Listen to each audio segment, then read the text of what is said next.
నమస్కారం అండి. అంతర్యామిలో ఈరోజు అంశం ఇహపరాల సౌభాగ్యం. మనకు అందించిన వారు గోపాలుని రఘుపతిరావు గారు. వినిపిస్తున్నది మీ విజయభాస్కర్. 5 ఏళ్ల పాప ఒక రేఖాచిత్రం గీసింది. అందులోని రూపురేఖలు ప్రముఖుల చిత్రాలలోని సౌందర్యంతో కాక ఒక వ్యంగ్య చిత్రంలోని బొమ్మలా కనబడుతున్నాయి. ఆ రూపాలు అమాయకత్వానికి ప్రతీకలు. ఒక ఆధ్యాత్మికవేత్త ఆ బాలిక చిత్ర రచనలో దాగి ఉన్న ఒక ప్రకృతి లక్షణాన్ని గుర్తించాడు. అదేమిటంటే, బాహ్య ప్రపంచంలో కళ్ళకు కనిపించే ఏ వస్తువులోనూ తీర్చిదిద్దినట్లు పరిపూర్ణత ఉండదు. పరిపూర్ణత లేని తనాన్ని నిజమైన ప్రకృతి సౌందర్యంగా గుర్తిస్తారు మార్మికులు. అటువంటి దివ్య అసంపూర్ణ సౌందర్యం ఆ పాపాయి బొమ్మలో కనపడింది ఆ ఆధ్యాత్మికవేత్తకు.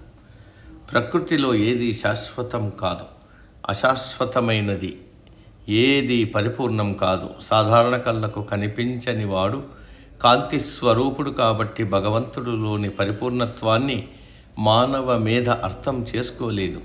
అందుకే భగవంతుడి పట్ల సమర్పణ భావంతో, ప్రీతితో ఆయనను పరిపూర్ణుడని, జగత్తుగా పిలిచే ఆయన సృష్టి మాత్రం అశాశ్వతం, అసంపూర్ణం అని భావిస్తాడు మనిషి.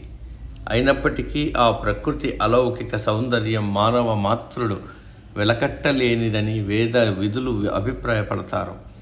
వెలుగు నీడలాగా కష్ట సుఖాలు మనిషికి తోబుట్టువులు.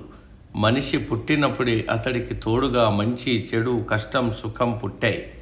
మానవుడు నిజానికి కష్టజీవి. అయితే అతడు చేసే తప్పు ఒకటి ఉంది. తాను సుఖాలను మనసుకు పట్టించుకోడు. అప్పుడు సమయం తెలియకుండా గడిచిపోతుంది. కష్టాలను మాత్రం అంకెలను లెక్క పెడుతున్నట్లుగా మనసారా అనుభవిస్తాడు. అనుక్షణం ఆ అనుభవం అతడి మనసులో నమోదవుతుంది. పడిన కష్టాలను తదుపరి కాలంలోనూ గుర్తు చేసుకుంటూ ఉంటాడు.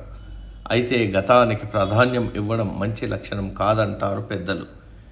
జీవితంలో కొందరిని కష్టాలు కోలుకోలేని దెబ్బతీస్తాయి. కొందరైతే అవి కొట్టిన దెబ్బ కన్నా ఎక్కువ వేదన అనుభవిస్తారు. అది భయం వల్లనో, సున్నిత హృదయం వల్లనో కావచ్చు. మరికొందరు రబ్బరు బంతి నేలను తాకి పైకి లేచినట్లు దుఃఖం వారిని స్పర్శించక ముందు ఉండే స్థాయి కన్నా ఎక్కువ ఎదుగుతారు. అలా పాఠం నేర్చుకుని జీవితంలో పైకొచ్చే మనుషులు పరిమితం. అయినప్పటికీ వారే లోకానికి ఆదర్శప్రాయాలు. ప్రకృతి ఉత్పాతాలతో దెబ్బతిన్న ప్రాంతాలు మంచి నాయకుడి పర్యవేక్షణలో కోలుకొని అంతకు ముందు కన్నా సుభిక్షంగా లోకం దృష్టిని ఆకర్షిస్తూ ఉంటాయి. ఆ రెండో కోవకు చెందినవాడుగా మనిషి ఎదగాలి. నిన్నటి కన్నా నేటి స్థాయి పెంచుకోవడం ఆదర్శ పురుష లక్షణం. వ్యక్తిగత సాధన ద్వారా, సామాజిక అవగాహన ద్వారా దాన్ని నిజం చేసుకోవచ్చునంటారు అనుభవజ్ఞులు. అసంపూర్ణంగా కనబడే ప్రకృతిని పరిపూర్ణం చేసే సాహసంతో మనిషి జీవించాలి. నిపుణులు, అనుభవజ్ఞుల సూచనల ద్వారా జీవితాలను సుసంపన్నం చేసుకోవాలి. అప్పుడే మనిషి ఇహపరాలు సౌభాగ్యవంతమవుతాయి. సమాప్తం. సర్వే జన సుఖినో భవంతు. అందరూ బాగుండాలి, అందులో మనం ఉండాలి.